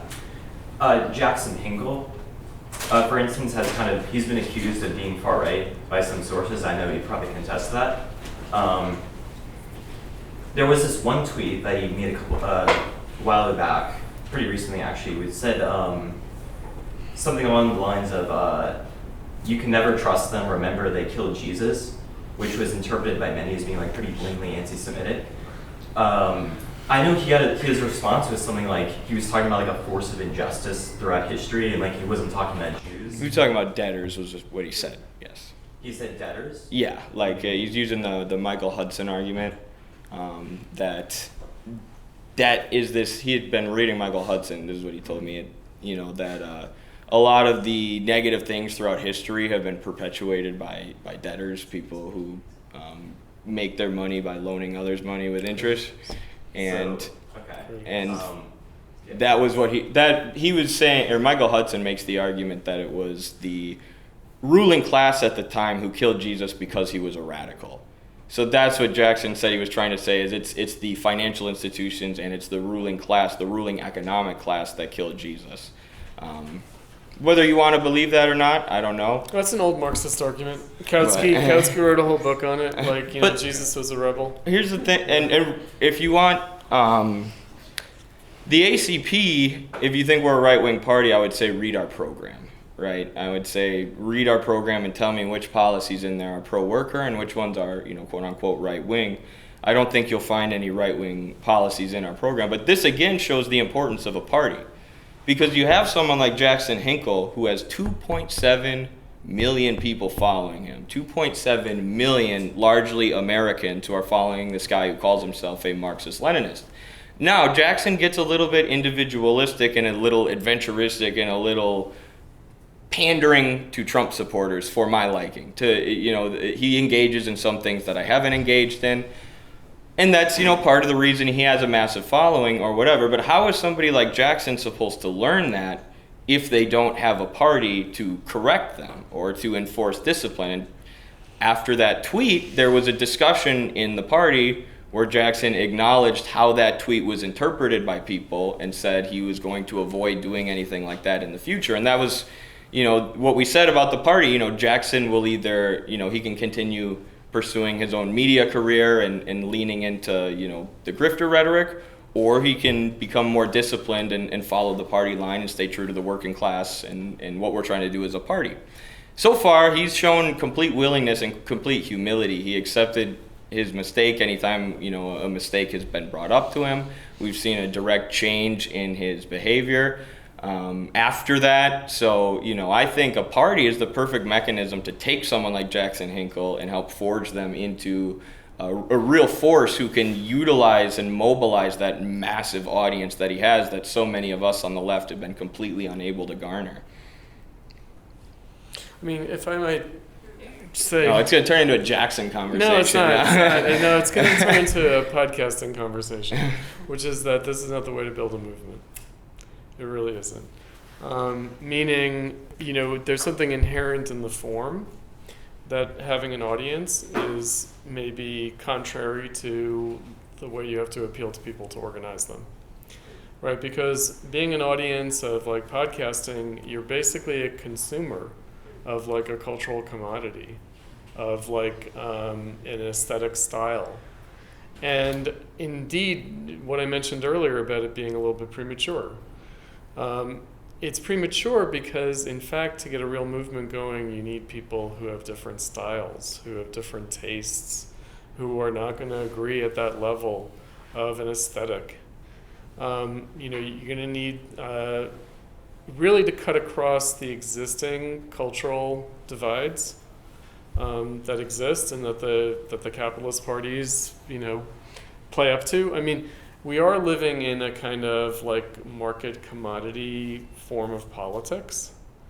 I was just talking with the Uber driver on my way down here, right, about how the Democrats couldn't help themselves. They tried to like reset the election when they chose Kamala, And yet they fell for Trump's bait every time in terms of changing the agenda, changing the talking points, changing the focus, right? And how they can't help themselves, right? They were going to try to, I mean, the way he put it was, oh, they tried to take the high road. I was like, well, I don't know if it was the high road exactly, but they were like, yeah, don't pay attention to this idiot, and we're moving on. But they couldn't help it, right? So what works for capitalist politics can't work for organizing a socialist movement. And podcasting fits perfectly into the state of capitalist politics in a way that's directly contrary. And you do sort of set yourself up. One sets oneself up, I should say. I'm not saying you, I'm saying one set oneself up if one is trying to get an audience, or one gets an audience, maybe by accident, and then tries to turn that into a political movement. It could be a populist political movement, like a capitalist populist political movement, but it can't be a socialist movement in the sense of the actual organizing that has to happen. Because that's going to be really on a very different basis. And the challenge there is going to be, what did you say? You've stopped trying to convince your grandfather who watches Fox News? Yeah. So, you know, I just want to say something about that, which is like my mother and her husband. Well, my father like hates Trump, but he's like a typical like 70-something-year-old straight white man who hates Trump because he is Trump. Right? There are so many people like that. And so my mother can't stand Fox News. Like if I put Fox News on for like 15 seconds, she's like, turn that crap off. Right? She can't stand the voice of like Laura Ingraham or whatever, or Hannity, right? But she's going to maybe vote for Trump anyway. Right? So it's just not about that. Right? This is not a measure of political support. It might be a measure of getting votes, right? But what are these votes really based on, right? Like my mother may not vote for Trump because she might have been turned off by the cats and dogs. That might have done it. That might have done it, actually. That might have been enough, right? But we have to go for more substance than that. All right, so, you know, these kinds of orienting issues, you know, like the Gaza war, you know, like very sensationalistic. There's an audience for it in the United States. Is it the basis for a socialist movement? It is not. It really is not, because we're not in a position to affect it. We're not. Not in a position to affect it, even if the U.S. like really leaned into Israel. It's unclear that it would have much of an effect. It really is unclear. It's easy to say. They have their own domestic arms industry, the Israelis, that they've been building up. So, you know, it's not, and the Europeans are there to support Israel, if not the US. China is there to support Israel, if not the United States. So it's just not, you know, it's not like that. So again, we can get an audience, but that's different from organizing a movement. Dan?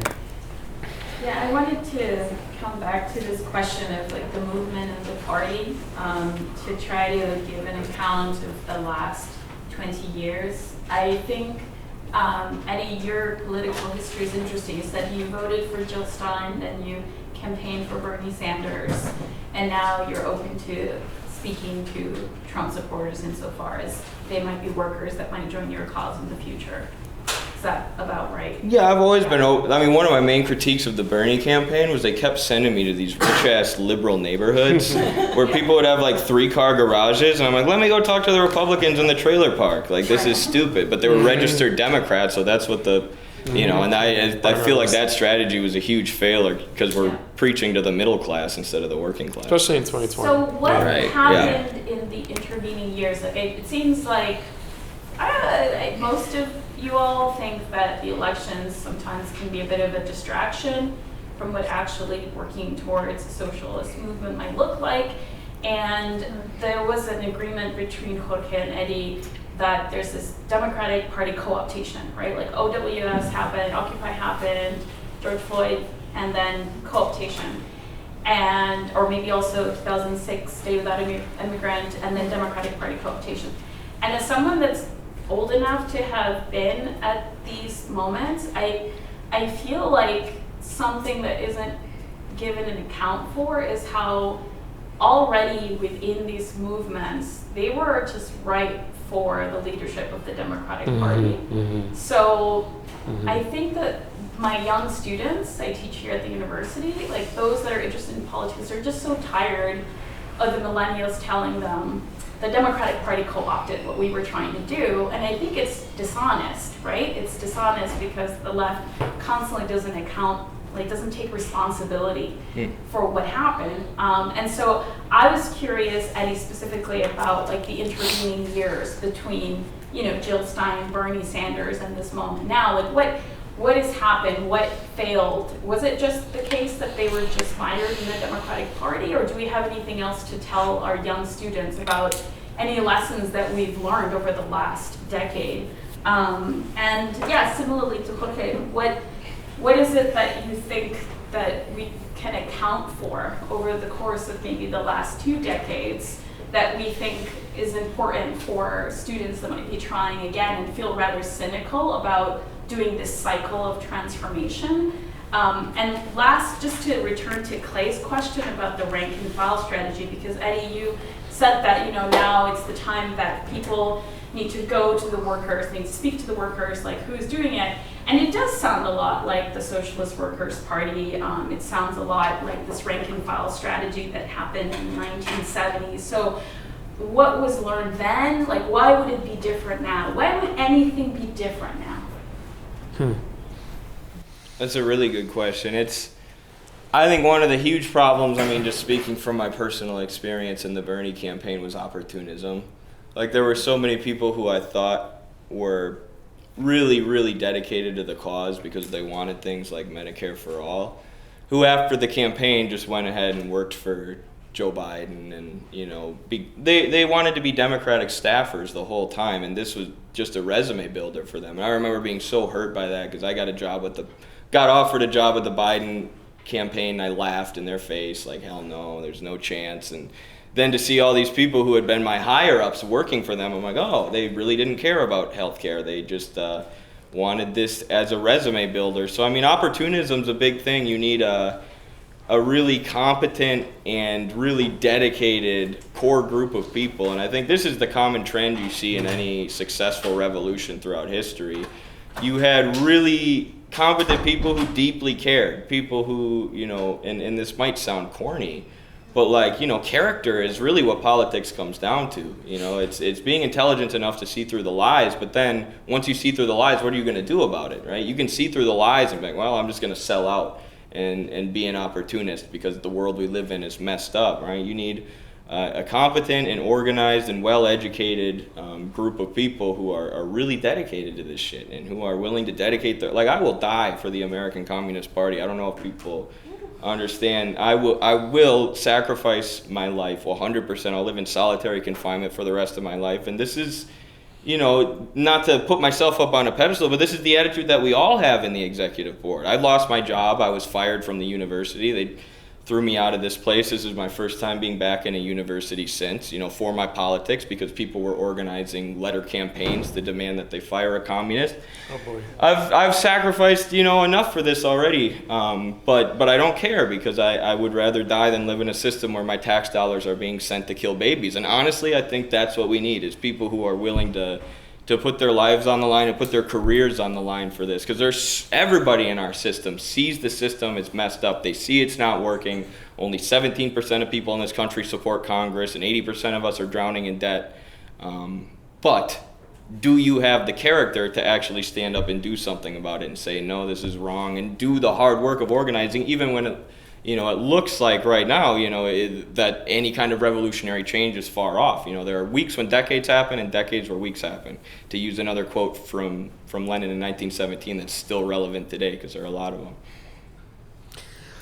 I'd say be careful. Don't sacrifice unwisely or prematurely. Right. Carlos and I made a pact. We'll do everything we can not to die. Che Guevara going to Bolivia was stupid, or the Congo is stupid. Or even to lose one's job. In other words, there are ways of doing these things. If there I are ways may, of handling things. I mean, yeah. That's why we don't convince anybody, because that's rhetoric.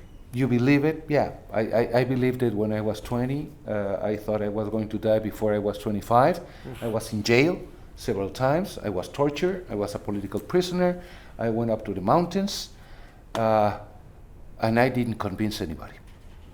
Period. Yeah, that wasn't the way to convince anybody. What do you have to tell the worker who loses his job because he's trying to get a better wage? That he has to sacrifice himself and build a party because capitalism is wrong? That's the problem of the left. That's taking responsibility for the left. It's not only the Democratic Party that doesn't know how to talk to people. It's also the left doesn't know how to talk to people. We are not critical of ourselves. How do we conduct ourselves? How do we address people's concerns, not our concerns? Yeah? I don't give a damn about the big difference between three minuscule political leftist parties. I don't give a damn about them. You know, I have a whole life against, I have to pay rent. Yeah, my wages stink. Yeah, it's all, I have to blame capitalism. Of course it's, you know, the culprit.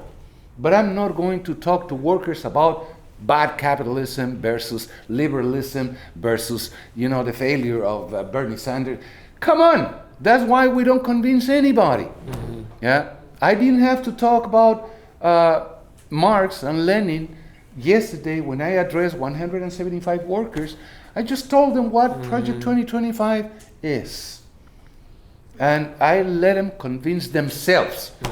Cheese, massive deportation on day one. Well, it won't be possible, but you know, that's something I have to be concerned about it. The problem of plus value and inflation versus, I gave an example on inflation to El Milagro Tortilleria workers just a week ago. The company gave them 50 cents raise. And I told them, listen, for your average wage, 50 cents is 2.7%. Inflation is 2.8%. You are not being given a raise. Yeah? You're being, if any, you know, just getting even as to what you were 1 year ago. They felt insulted by the company with that 50-cent raise. So now they are launching a campaign to fight for $1 more. That's a movement. That's a movement. It doesn't have, I don't have to quote Das Kapital. I don't. I believe in it. I'm a Marxist. I was educated in the left. I was a member of the Mexican Communist Party. Yeah, and then the Socialist Mexican Party, and then the Unified Socialist Party, and then the PRD, the Revolutionary Mexican Party, and now Morena, because that's the evolution of Morena. That's the origin of Morena. So now I am Morena. Not my fault. The party changes. Trump likes AMLO. You didn't hear that? That's going to be a problem, you know. A Marxist, Leninist, feminist woman, President of Mexico, leading with Donald Trump, misogynist, asshole. I don't know how he's going to deal with her. She would continue on good terms with Trump. She would what? She would be on good terms with Trump. That's what she said. She said that, yeah. She did. What she would do is what Mexico always does: deal with the United States. Yeah, what else can you do? You have to deal with the United States. You know, first. I mean, who else? What else are you going to do? Close the border on the south side, from the south side, or what? Go brick, or what? I mean, you know, these interconnecting economies are not a joke. And of course, we can talk about anything we want to talk about when we dialogue, intellectually speaking. But governing is not the same as talking in this room. Right. You know, governing is not the same. I can tell you that on October 1st, when Claudia Sheinbaum was sworn in, I started crying because she repeated in front of 1 million people in the Mexican Zócalo, in the main plaza, she repeated the program of the Mexican Communist Party in 1974. In 74, it was the program of the Communist Party. Now it's a government program. Point after point after point. And I said, what the fuck? 50 years later, but we won in 50 years. more or less. There's a whole lot of stuff that's going around. Was that your goal? The what? Was that the goal for a president to get elected and then recite the? It took 50 years. It took us 50 years. But that was the goal. Of course that was a goal. I mean, any political party's goal is to win the election and govern, period. We launched a presidential candidate without registration, completely legally, from the clandestinity. We were not fired from our jobs. We were shot at. Yeah, we were kidnapped. We were tortured. We were disappeared. There were, the night flights to drop people in the sea. That's what we faced, not McCarthyism. You were not put in black lists. You were killed. Yeah, and that's 1974. And we are today in 2024. Ben? Eddie, in response to Pam's question, you raised that you were struck by the opportunism of your coworkers and your bosses. Well, historically, what opportunism was meant to identify was not the betrayal of the values, but the accommodation to an understanding that maybe capitalism can get it done, or maybe capitalism is solving itself, that you don't need the revolution. I guess the point that Pam was trying to raise about the question of co-optation is that why isn't it that your bosses thought maybe Biden is the one who can get universal health care done better than the Trump presidency? Or maybe, to put it in other terms, could Sanders have led anywhere except either Trump or Biden? That's a good question. I mean, maybe they did make that consideration in their head. I would make the argument to them that Obama had a supermajority, a Democratic supermajority, and he went with the half measure that was cooked up in a Mitt Romney think tank that is Obamacare, So Joe Biden was vice president during that time. They've shown no willingness to enact Medicare for all. So if they made that argument to me, I would say it was ludicrous. But there is an argument to be made about, what would Bernie have actually been able to do if we got him elected? Now I realize probably not much, a few executive orders, but they would have blocked everything that he tried to do, which is, again, gets back to the point that we have to work outside of the electoral system in order to build a movement that could maybe shake up the electoral system or have some kind of revolutionary change otherwise. I think we have time for probably one more question. Brett? Okay, well, I hate to end it on making things slightly more contentious, but I wanted to explore in relation to the actual, to the topic that we came here to discuss, the kids coming in, the election coming up.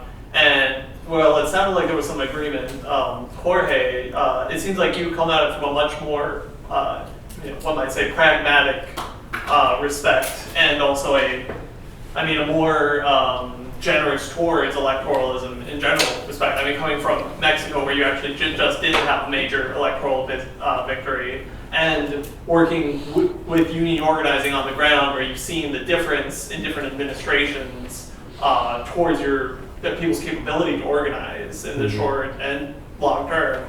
And I wonder how you see this propensity on the left to really denigrate political organizing of that electoralism, or there's bouts of accelerationism. There's all these different movements on the left vying to say that it's a waste, not just a waste of time, but it's like a harmful to our movement that there are people pursuing electoralism.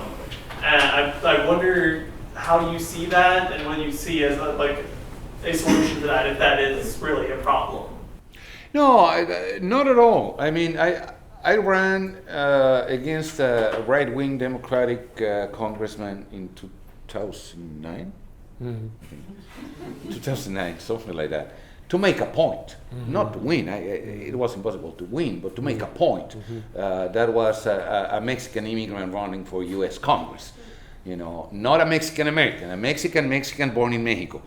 And that ended up 18 years later in having two Latino congressmen in the Midwest, Chuy Garcia and Delia Ramirez.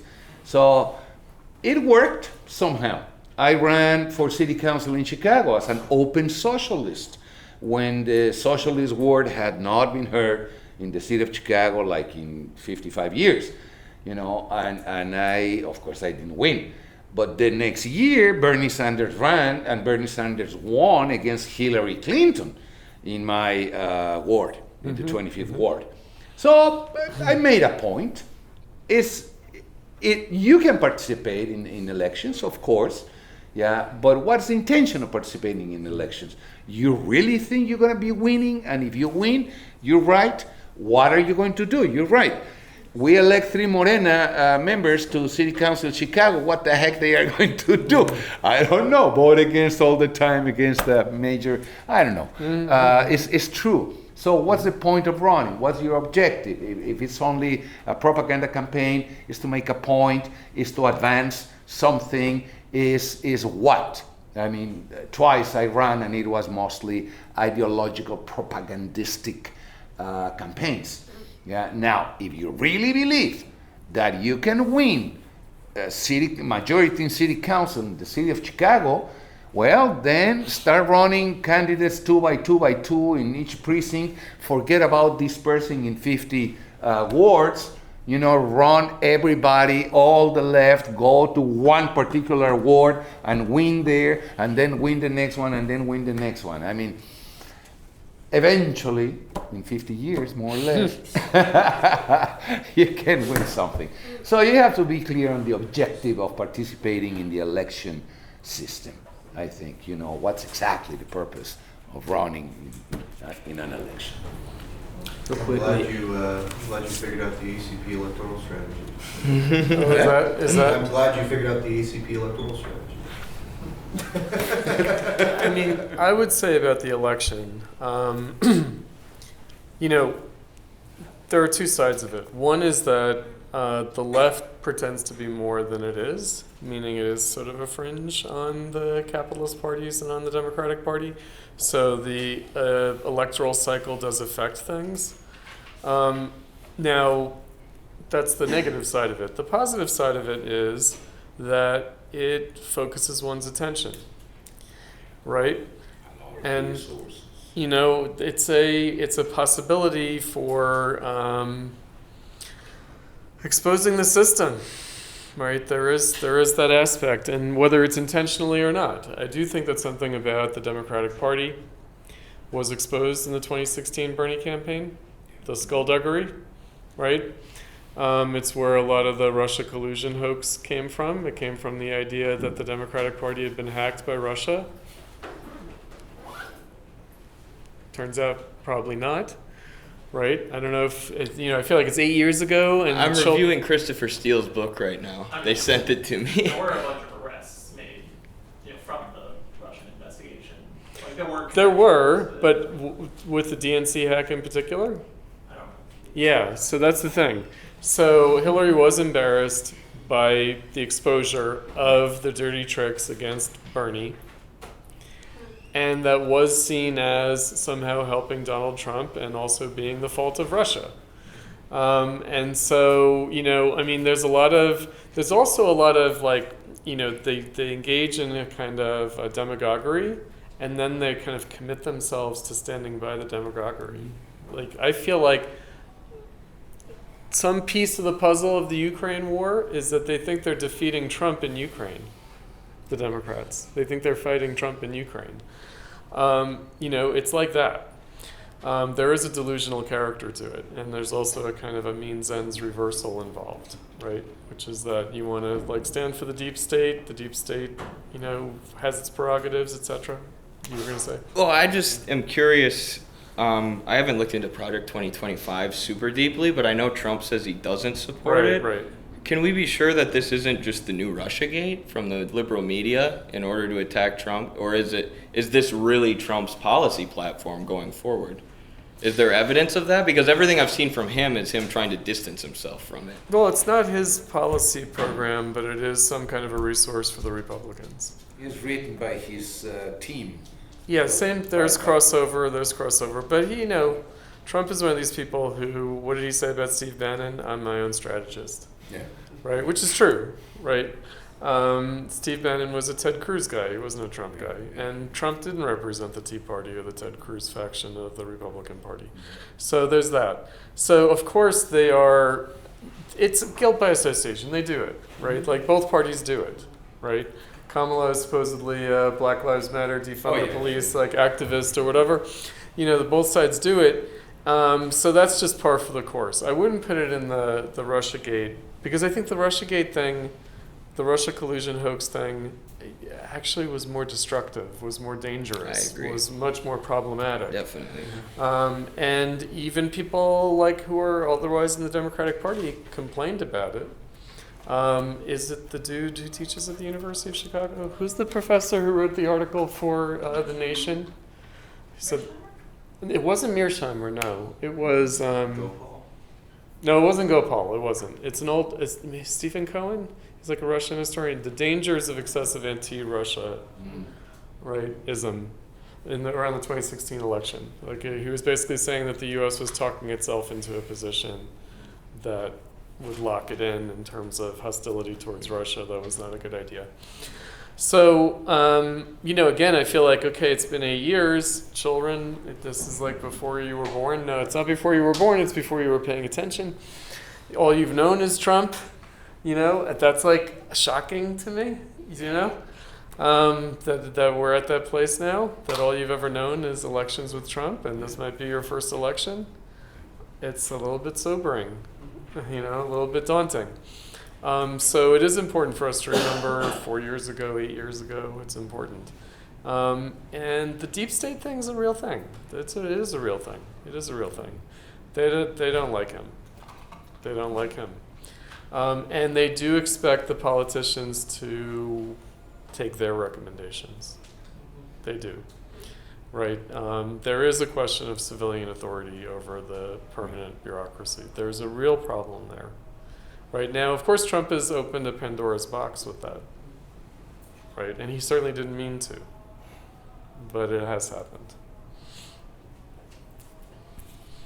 Okay, thank y'all all for speaking on this panel.